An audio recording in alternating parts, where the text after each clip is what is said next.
Advent, Week 2, Thursday. A reading from a sermon by Saint Peter Chrysologus. Love desires to see God. As God sees the world tottering to ruin because of fear, He acts unceasingly to bring it back by love, invite it by grace, to hold it by charity, and clasp it firmly with affection. Hence, He washes the earth grown old in evil with the avenging flood. He calls Noah the father of a new world, speaks to him gently, and gives him kindly confidence. He gives him fatherly instruction about the present and consoles him with good hope for the future. He did not give orders, but instead shared in the work of enclosing together in the ark all living creatures on the earth. In this way, the love of being together was to banish the fear born of slavery. What had been saved by a shared work was to be preserved by a community of love. God calls Abraham from among the nations and makes his name great.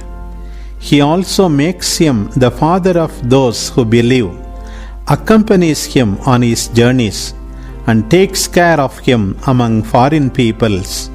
He enriches him with possessions, honors him with triumphs, and binds himself to him by promises.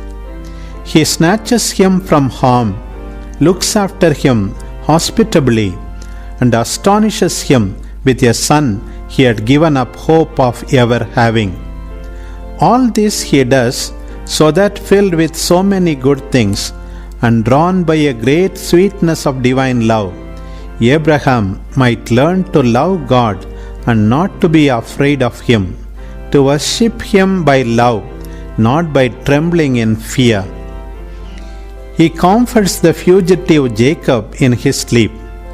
On his way back, He calls him to the contest and grasps him with a restless arms.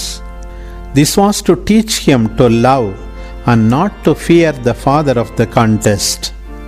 He invites Moses to be the liberator of his people, calling him with a fatherly voice and speaking to him with a father's love.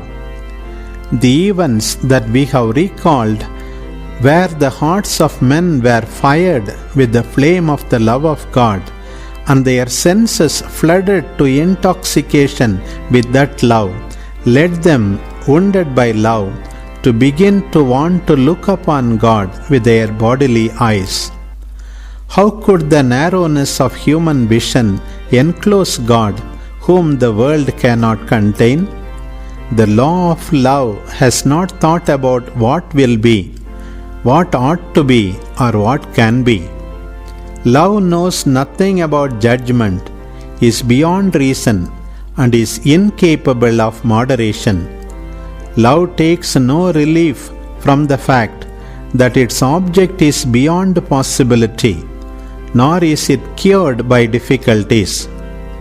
If love does not attain what it desires, it kills the lover. So it goes where it is led, not where it ought to go. Love breeds desire that becomes so inflamed as to make its way towards what is forbidden. Love cannot bear not to have sight of what it loves. That is why holy people thought all that they had merited was nothing if they could not see the Lord. That is why love that longs to see God has the spirit of devotion, even though it lacks judgment. That is why Moses dares to say, "If I have found favor in your sight, show me your face." And why another says, "Show me your face." Finally, that is why the nations fashioned images. In these false things, they wanted to see with their own eyes what they were worshipping.